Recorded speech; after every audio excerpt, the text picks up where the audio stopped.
Hello everyone and welcome back to English with Nivita, CBSE Class 12th, Flamingo, first poem, My Mother at 66 by Kamala Das. Now, I'll tell you the explanation, poetic devices and its meanings.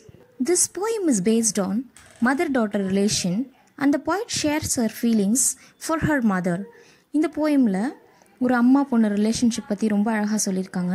அது மட்டும் இல்லாமல் நம்ம poetess Kamala Das அவங்க அம்மாவை பற்றியான feelings எல்லாத்தையுமே share பண்ணியிருப்பாங்க. Driving from my parents' home to Cochin last Friday morning, I saw my mother beside me, doors, open mouth, her face ashen like that of a corpse. The meaning to these lines are, the poet had gone to visit her parents' home near Cochin. On Friday morning, she was returning. On her way to the airport, she noticed her mother sleeping beside her in the car. Her mouth was open, her face was pale and lifeless, just like a dead body. It perhaps expressed the pain she felt because of the separation from her daughter. இந்த போயமில் பார்த்திங்கன்னா நம்ம poetess Kamala Das car drive பண்ணி போயிட்டுருக்காங்க. So அவங்க வீடு எங்கே இருக்குது அப்படின்னு மென்ஷன் பண்ணியிருக்காங்கன்னா கொச்சின் பக்கத்தில் இருக்குது. இது என்றைக்கு இந்த இன்சிடென்ட் நடந்துச்சு அப்படின்னு பார்த்தீங்கன்னா லாஸ்ட் ஃப்ரைடே மார்னிங்னு மென்ஷன் பண்ணியிருக்காங்க. So while she is driving the car, அவங்க கார் ஓட்டிகிட்டு போயிட்டுருக்கும்போது அவங்க அம்மா பக்கத்தில் உட்காந்துருக்காங்க. see the meaning, beside is nothing but next to her. அவங்க திரும்பி அவங்க அம்மாவை பார்க்குறாங்க. ஒரு 2 ஆக்டிவிட்டி நடக்குது. என்னென்னு பார்த்தீங்கன்னா அவங்க லைட்டாக தூங்கிட்டாங்க. அது மட்டும் இல்லாமல் அவங்க அம்மாவோட வாய் லைட்டாக திறந்துருச்சு. ஸோ இப்போ அவங்க அம்மாவோட முகம் பார்க்க எப்படி இருக்குது அப்படின்னு ஒரு சின்ன கம்பேரிசன் பண்ணி பார்த்துருக்காங்க நம்ம Kamala Das. Her face ashen like that of a corpse. So அவங்க அம்மாவோட ஃபேஸ் பார்க்க எப்படி இருக்குன்றாங்க, ரொம்ப பேலாக டல்லாக ஆஷ் கலரில் இருக்குன்றாங்க. ஸோ அது எப்படி கம்பேர் பண்ணியிருக்காங்க அப்படின்னு பாருங்கள், corpse. The meaning of the corpse is nothing but a dead body. So அவங்க அம்மாவோட முகம் பார்க்க ரொம்ப பேலாக டல்லாக டெட் பாடி மாதிரி இருக்குது அப்படிங்கிறத மென்ஷன் பண்ணியிருக்காங்க. ஸோ இந்த இது ஃபுல்லாகவே வந்து பார்த்திங்கன்னா poetic device simile, her face ashen like that of a corpse அப்படிங்கிற லைனை மார்க் பண்ணி ஒரு ஹைஃபன் போட்டு சிமிலின்னு எடுத்து எழுதுனீங்கன்னா identify the poetic lines found in these lines answer. And realized with pain that she was as old as she looked, but soon put that thought away and looked out at young trees sprinting, the merry children spilling out of their homes. The explanation to these lines are, the poet was alarmed by the sudden realization that old age had crept upon her mother. It was a reality she found hard to accept. The poet was pained to see her mother's colorless, pale face. To take her attention away from the disturbing thought, she looked outside the car. Because the car was moving, the young green trees appeared to be running in the opposite direction. She also saw a group of children rushing out of their homes to play. All this probably reminded her of her childhood. When her mother was young, the young sprinting trees represented how fast time had flown by. The children represented youth, which was full of life and energy. Both the young trees and the children represented a sharp contrast to the mother sitting beside her. So already நம்ம பார்த்தோம், நம்ம poetess Kamala தாஸோட அம்மாவோட முகம் பார்க்க dead body மாதிரி இருக்குன்னு compare பண்ணியிருக்காங்க. So இந்த மாதிரி தன்னோட அம்மாவை நினச்சி பார்க்கும்போது அவங்களுக்குள்ள ஒரு பெயின் வருது. என்ன மாதிரி பெயின் அப்படின்னு பார்த்தீங்கன்னா, நம்ம அம்மாவுக்கு ரொம்ப வயசாயிடுச்சு, எங்கே தன்னோட அம்மா தன்னை விட்டுட்டு போயிடுவாங்களோ, நம்ம லோன்லி ஆகிடுவோமோ அப்படிங்கிற பயம் அவங்களுக்குள்ளே இருந்துகிட்டே இருக்குது. see here, இங்கே ஒரு சின்ன கம்பேரிசன் பண்ணியிருக்காங்க. she was as old as அப்படின்னு எழுதி ஒரு சின்ன ஹைஃபன் போட்டுட்டு simile, because as, like, so அப்படிங்கிறதெல்லாம் டைரெக்டாக கம்பேர் பண்ணியிருந்தா அதோட poetic device என்னன்னு பார்த்தீங்கன்னா simile. அடுத்து பாருங்கள், ஸோ இந்த மாதிரி ஒரு பெயினாக இருக்கும்போது அந்த ஒரு தாட்லேருந்து வெளியில் வரணும் அப்படிங்கிறதுக்காக அவங்க கார் டிரைவ் பண்ணிகிட்டு இருக்கும்போது வெளியில் வேடிக்கை பார்க்குறாங்க. ஸோ வெளியில் பார்க்கும்போது ஒரு 2 ஆக்டிவிட்டி நடக்குது. என்ன அப்படின்னு பார்த்தீங்கன்னா, ஒன்று, அவங்க கார் ஓட்டிகிட்டு போயிட்டே இருக்கும்போது அங்கே இருக்கிற ட்ரீஸ் எல்லாம் ஆப்போசிட் டைரெக்ஷனில் ஓடுற மாதிரி தெரியுது. ஸோ இது ஒரு ஆக்டிவிட்டி. அடுத்த ஆக்டிவிட்டி பார்த்தீங்கன்னா, குழந்தைங்களா ரொம்ப சந்தோஷமான குழந்தைங்களா அவங்க வீட்டிலேருந்து அப்படியே ஓடி வரதெல்லாம் பார்க்கும்போது அவங்களுக்கு அப்படியே மனசுக்கு ரொம்ப சந்தோஷமாக இருக்குது. ஸோ அவங்க அம்மாவை பற்றி நினச்ச அந்த பெயினை அவங்க மறந்துடுறாங்க.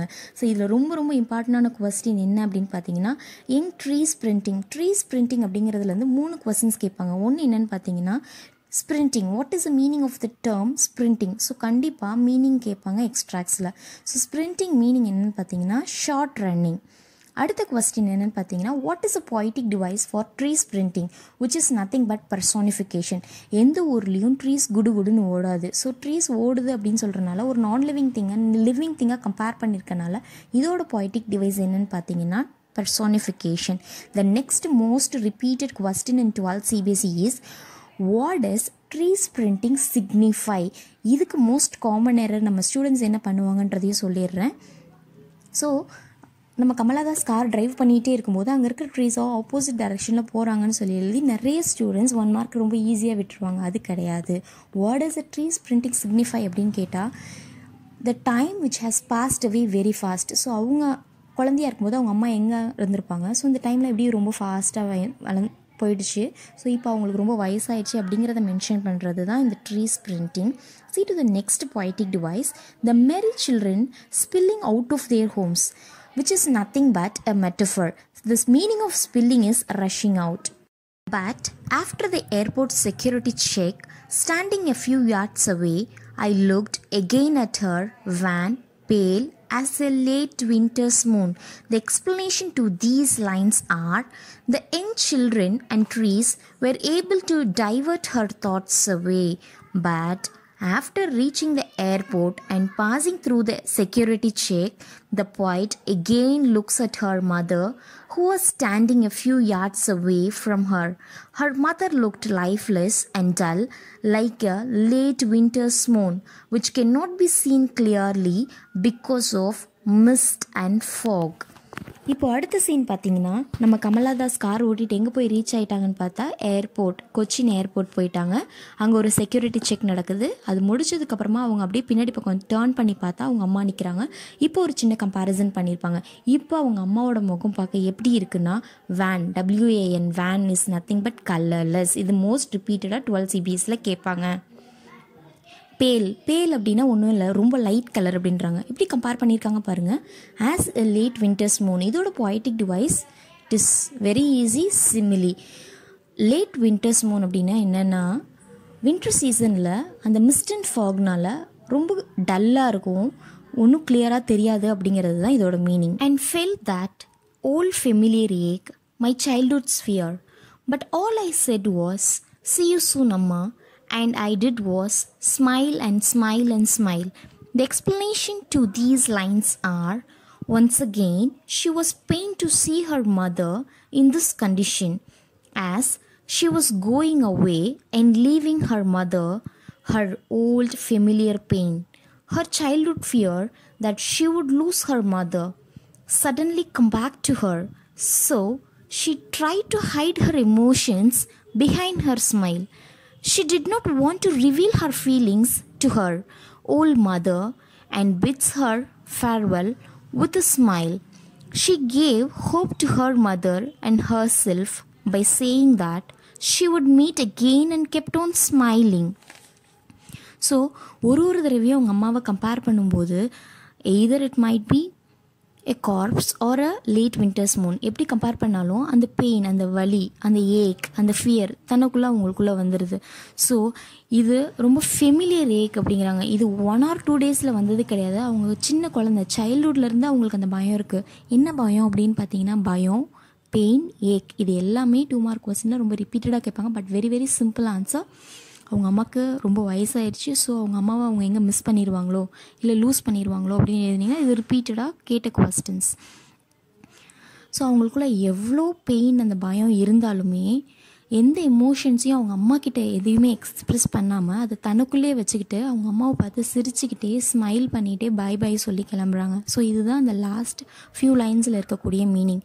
இதில் 3 poetic டிவைசஸ் இருக்குது. என்னன்னு பார்த்தீங்கன்னா, familiar fear. So the first letter it sounds the same, that is alliteration. See to the next, see you soon.